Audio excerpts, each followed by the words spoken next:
Hi hello welcome to Kiran TV news. సినిమాల్లో ఆయన hero, సినిమాల్లో ఆయన గొప్ప ఒక ట్రెండ్ సెట్టర్ అని చెప్పాలి.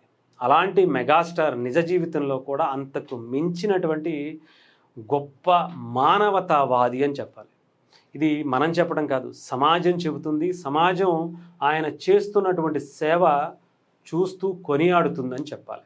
ఈరోజు ఒక్క వారంలోనే దాదాపు 20 నుంచి 30 లక్షల రూపాయల సహాయాన్ని ఆయన ఒక్కడే చేశాడు అంటే ఆలోచించండి. ఆయనకి మించినటువంటి ఏ ఒక్క హీరోయిన్ అయినా చూపించండి, అది సినిమా రికార్డుల్లోనైనా నంబర్ 1 పొజిషన్లో అయినా. ఇప్పటికీ 70 ఏళ్ల వయసులో ఆయన తిరగరాస్తున్నటువంటి రికార్డుల గురించి మన చరిత్ర చెబుతూనే ఉంది. అది సినిమాల్లోనే కాదు, ఆయన చేస్తున్నటువంటి సేవా కార్యక్రమాల్లో కూడా ఆయనకు సరిసాటి ఎవరు లేరు, రారు అనుకునే విధంగా ఆయన చేస్తున్నటువంటి సేవా కార్యక్రమాలు ఈరోజు చెబుతున్నాయి. ఈరోజు దానికి సంబంధించి ఒక్క వారంలో ఆయన ఇచ్చినటువంటి సేవా కార్యక్రమాలకు సంబంధించి ఒక్కసారి మీకు చెప్తాను, వినండి. ఆయన దగ్గర ఉండేటువంటి ఒక మేకప్ ఆర్టిస్ట్ శివనాథ్ అనేటువంటి ఆయనకి ఆర్థిక సహాయం కింద 10.5 లక్షలు ఆయన ఇచ్చారట. అలాగే ఆయనకి సంబంధించినటువంటి హెల్త్ అపోలో హాస్పిటల్లో ఆయనే దగ్గరుండి చూసుకుంటున్నటువంటి పరిస్థితి కూడా ఉందట. అంతేకాదు ఆయన దగ్గర మాజీ మేనేజర్గా పనిచేసినటువంటి నరసయ్య కుటుంబానికి కూడా 9.5 లక్షలు ఆయన భార్యకు, అంటే నరసయ్య గారు ఆయన భార్యకి ఒక బైపాస్ సర్జరీ జరిగితే అక్కడ ఆయనకు కూడా 9.5 లక్షల రూపాయలు ఆయన ఇచ్చారట. అలాగే సినీ కార్మిక సంఘాలు కొంతమంది ఆయనకు సహాయం కోరగా ఆయన సహాయం చేస్తానని చెప్పడంతో పాటు అనేక హాస్పిటల్ కావచ్చు, వివిధ హాస్పిటల్లో డిస్కౌంట్ కూడా ఇప్పించేందుకు కూడా ఆయన కృషి చేసినటువంటి పరిస్థితి, స్వయంగా ఆయన కూడా సహాయం చేసినటువంటి పరిస్థితి. కేవలం ఒక వారంలోనే 20 లక్షల రూపాయలు.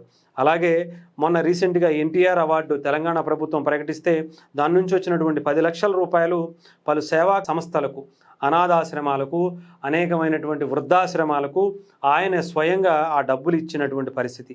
అలాగే ఒక తెలుగు ఫిలిం జర్నలిస్ట్ అసోసియేషన్కు 5 లక్షల రూపాయలు ఆయన ఇచ్చినటువంటి పరిస్థితి. ఇన్ని ఒక వారంలోనే చేశారు అంటే ఆయన తెలియకుండా చేసినవి ఎన్ని ఉంటాయో మాటల్లో చెప్పలేం. ఎందుకంటే కొంతమంది చిన్నపుచ్చుకుంటారు అనేమో, లేదంటే కొంతమంది అలా సహాయం చేశారు అని తెలిస్తే వాళ్ళకి ఇబ్బంది ఏమో అని చెప్పి చాలామందే ఆయన దగ్గర తీసుకునేటువంటిది.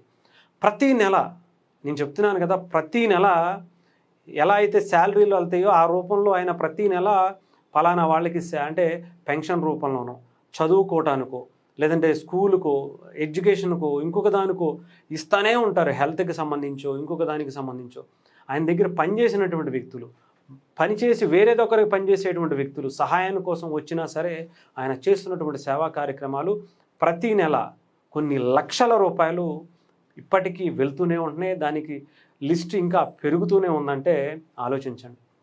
నిజంగా చెప్పాలంటే భారతదేశంలో ఏ హీరో కూడా ఇంత పెద్ద మొత్తంలో సమాజ సేవ కోసం వెచ్చించినటువంటి డబ్బు నాకు తెలిసి ఏ హీరో కూడా చేయలే.